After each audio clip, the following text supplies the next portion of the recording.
Hi mga ka-blessings! It's me again, Nicole, ang inyong lingkod. So for today, as usual, nandito na naman ako sa kusina. Gagawa ko ng salik. Naisalang ko na siya, hindi ko siya nakuhaan ng video kanina. Ito siya. Gumamit ako dyan isang pirasong sibuyas, paminta, asin, and then chicken. Ang ginamit ko na chicken is 1 whole chicken, and then kinat ko lang siya ng 4 pieces. Yung iba kasi mostly, hindi lang paminta at asin at sibuyas yung ginagamit nila sa salik. Pero ako kasi, since yan yung turo sa akin ng amo kong babae, so sinunod ko lang. Andun na siya, pinapakuluan ko na. Mamaya pagkatapos ko siyang pakuluan, doon ko din iluluto yung bigas. So para siyang lugaw, lalagyan lang siya ng gatas. It's a Arabic dish. Paano nga ba gagawin ko?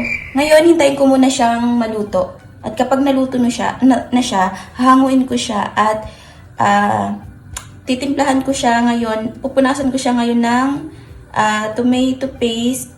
Kukuha ko ng konting sabaw na galing doon. Nilagyan ko siya ng paminta at asin. Ikukot ko siya dun sa chicken bago ko siya ilagay sa oven. And then, after that, dun ko iluluto yung bigas. Ilulugaw ko dun yung bigas, tapos lalagyan ko ng gatas. So, yun. At ito yung kapartner niya. Parang pinakasalad nila kapartner dun sa salik. I-blend ko to lahat. Anong tawag dito? Kalimutan ko. Parsley? Tama ba? Tapos kamatis at saka tomato paste. Ay, walang tomato paste. Hindi yung kasali dito pag blended ko to para tumamaya dun sa coating ng chicken. I-blend ko tong dalawa na to, tong kamatis at saka tong parsley. Ay, maliit yung nakuha ko. So, yan. Wait lang.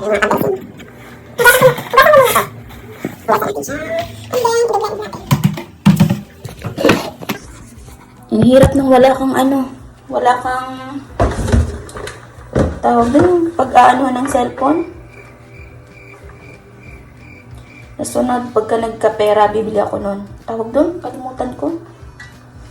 Bibili, tapos hindi alam kung anong pangalan ng bibilin, no?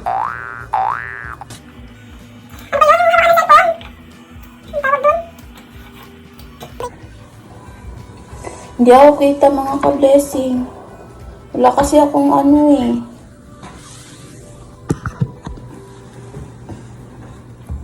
Wala akong hawakan ng cellphone. Hanggang ngayon, hindi ko maalala. Pilit kong inaalala.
Lalagay tayo ng konting tomato paste.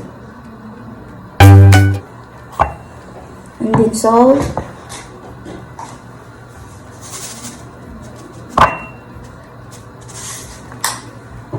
And then,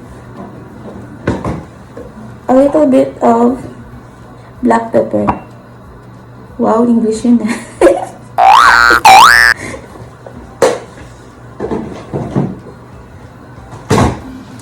And then, kukuha ko ng konting sabaw na galing dun sa pinagpakuloan ng chicken.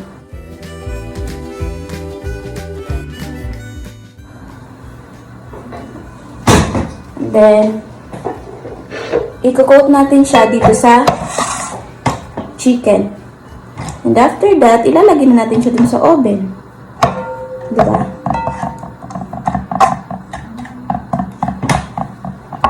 Mix, mix, mix.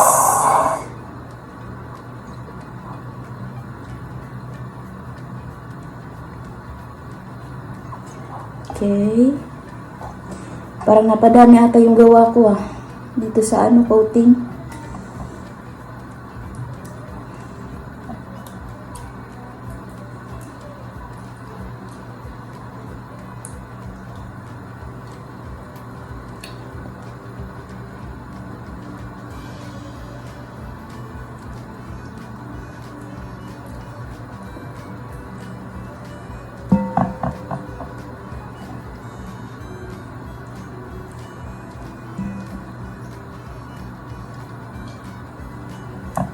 Oops, malsik.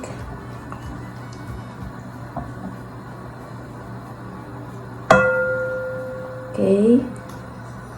Yan. Ready na siya. Lalagyan na natin siya sa oven.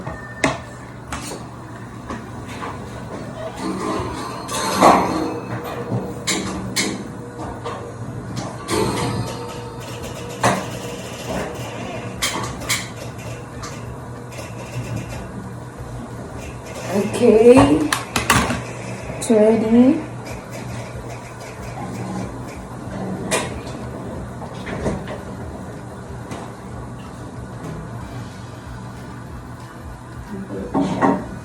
At ngayon, i-blend ko muna tong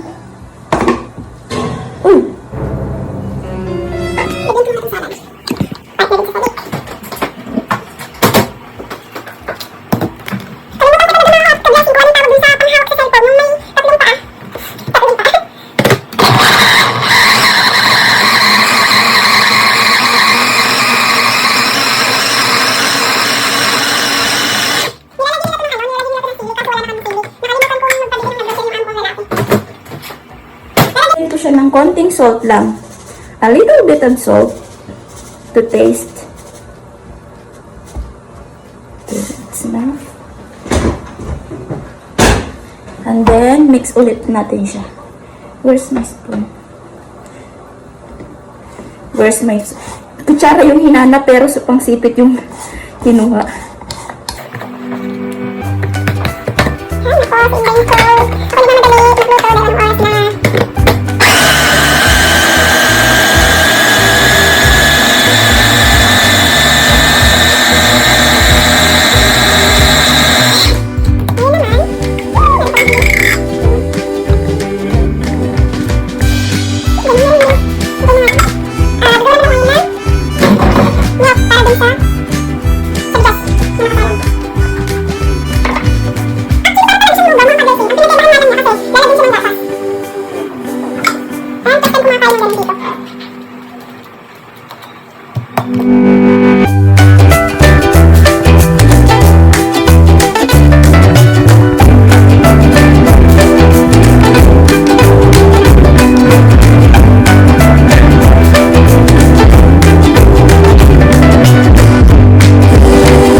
Ayan mga ka-blessing. Ayan na natin yung chicken.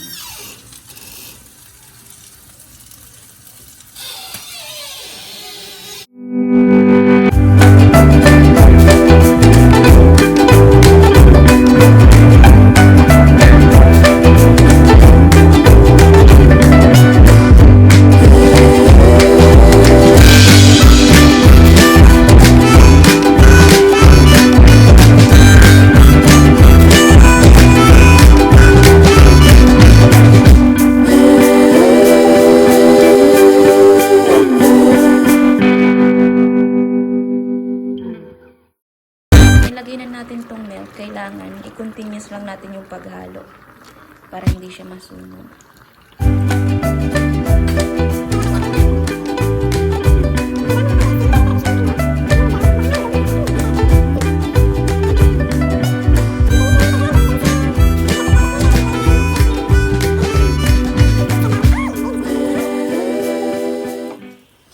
Tignan ko ulit yung chicken na kabesi. So hot. Pwede na kaya to? Tingin ko okay na to. Di ba? Hindi siya masyadong sunog. Tatayin muna natin to. Yan, ang ganda ng kulay. Yan, pwede na yan. Yan. Kita niyo yan mga ka-blessing. Medyo pawala na yung tubig niya. Pero kulang pa yan. Konting ano pa. Konting halo pa. Konting salang pa. Kapag yung sobrang lapot na talaga niya, yung alam mong wala na talaga yung ano niya, yung sabaw niya. Saka natin siya ititigil. Pero ito, konti na lang to. Blessings, pinatay ko na yung apoy. Naglagay lang ako ng konting butter. Wala na yung apoy, patay na yung apoy. Saka ako nilagay yung butter. Yan. Okay na siya, luto na siya mga ka-blessing. At yung chicken, okay na rin. So, ayan na mga ka-blessings, ready na siya, naluto na. Kain na kami.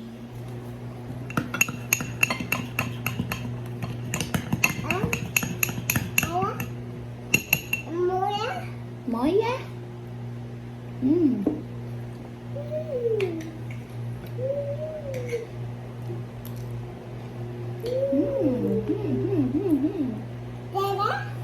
Yummy, yummy.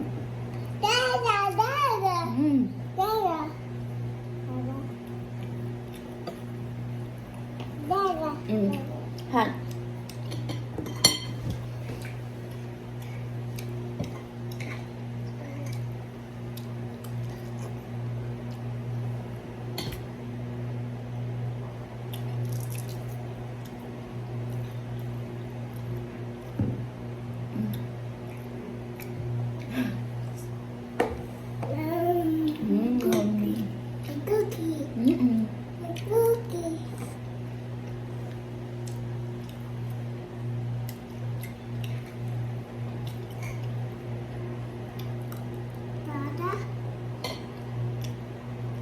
Yummy? Yummy? Yummy. Cookie? So, yun lang mga ka-blessings. Sana nagustuhan niyo yung aking vlog for today. Bye! Please like and subscribe. Bye.